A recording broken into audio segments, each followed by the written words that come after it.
Assalamualaikum warahmatullahi wabarakatuh. Perkenalkan, nama saya Natasha Aulia dengan NIM akhir 201 dari akuntansi kelas 2D.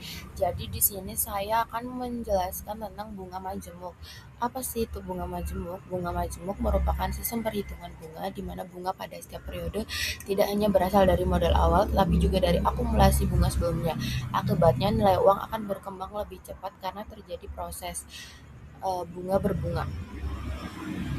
Perbedaan dengan bunga tunggal dihitung hanya dari modal awal, bunga tetap setiap periode menggunakan rumus sederhana, sedangkan bunga majemuk dihitung dari modal dan bunga semakin besar, rumus lebih kompleks.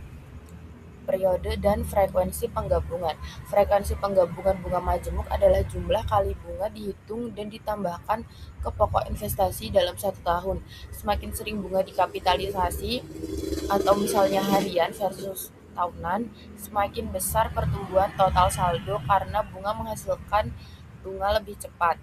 Bunga majemuk bisa dihitung berdasarkan tahunan 1 kali setahun, semesteran 2 kali setahun, kuartalan 4 kali setahun, bulanan 12 kali setahun. Contoh soalnya, seseorang menabung uang sebesar 2 juta dengan bunga majemuk 10% per tahun selama 1 tahun. Berapa jumlah uang pada akhir tahun? Nah, diketahui P-nya itu 2 juta. Terus R-nya itu 10%. Kalau didesimalkan menjadi 0,10.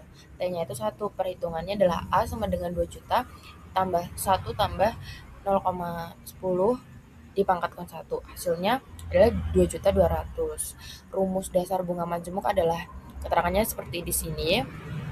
Selanjutnya adalah future value atau nilai masa depan. Future value adalah nilai masa depan dari suatu jumlah uang atau investasi. Sangat penting karena membantu memprediksi berapa besar nilai dana yang akan dimiliki di masa mendatang. Rumusnya adalah ini. FV untuk investigasi tunggal, FV untuk anuitas pembayaran berkala. Seperti ini ya guys, keterangannya adalah PV itu present value atau nilai sekarang, PMT itu pembayaran berkala, itu tingkat bunga atau return per periode, dan N adalah jumlah periode. Contohnya nih seperti ini, kalian bisa lihat sendiri ya, bisa dicermati lagi dan dibuat latihan lagi. Selanjutnya adalah present value atau nilai sekarang. Present value adalah nilai saat ini dari uang yang diterima atau diterbitkan di masa depan, digunakan untuk mengetahui berapa nilai hari ini hari dari uang yang baru akan diterima nanti. Nah, rumusnya adalah seperti ini. Hampir sama dengan yang sebelumnya. Contoh soalnya seperti ini. Selanjutnya adalah penerapan bunga majemuk dalam kehidupan ekonomi. Jenis penerapan bunga majemuk dalam ekonomi yaitu adalah tabungan dan deposito. Yang kedua, peminjaman atau kredit. Yang ketiga, investigasi jangka panjang. Penerapan bunga majemuk adalah perhitungan bunga berdasarkan modal pokok tambah akumulasi bunga periode sebelumnya yang umum digunakan dalam instrumen keuangan modern seperti investasi atau reksadana dan saham. Tabungan dan deposito.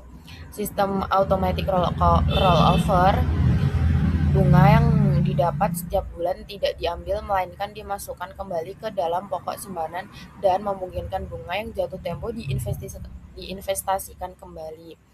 Nah, contohnya seperti ini, kalian bisa cermati lagi, oke?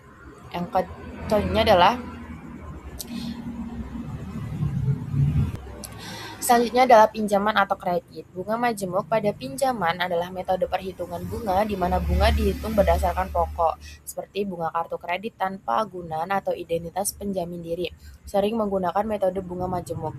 Selanjutnya, tunggakan yang tidak dibayar akan memicu akumulasi bunga yang dihitung dari total saldo akhir. Contohnya, kalau lupa bayar tagihan kartu kredit atau pay letter, hasilnya bunga bulan lalu yang belum dibayar kena bunga lagi di bulan ini.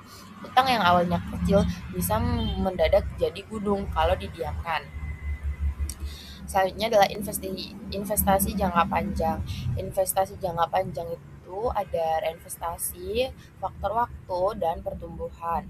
Selanjutnya adalah kelebihan dan kekurangan bunga majemuk. Keuntungan bagi investor, pertumbuhan eksponensial bisa melipat gandakan kekayaan dengan lebih efektif karena adanya efek bunga berbunga.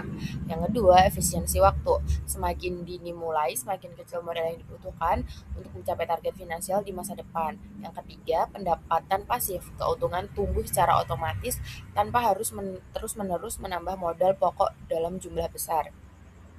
Dampak bagi peminjam yang pertama, beban utang membengkak, beresiko menghadapi total pengembalian yang jauh lebih tinggi dari pinjaman awal jika cicilan terlambat atau tidak tertutup. Yang kedua adalah fenomena bola salju negatif. Utang yang tidak segera ditangani akan terus terakumulasi dengan bunga baru yang seringkali menyulitkan untuk mencapai kebebasan finansial. Terima kasih, kurang lebihnya mohon maaf. Wassalamualaikum warahmatullahi wabarakatuh.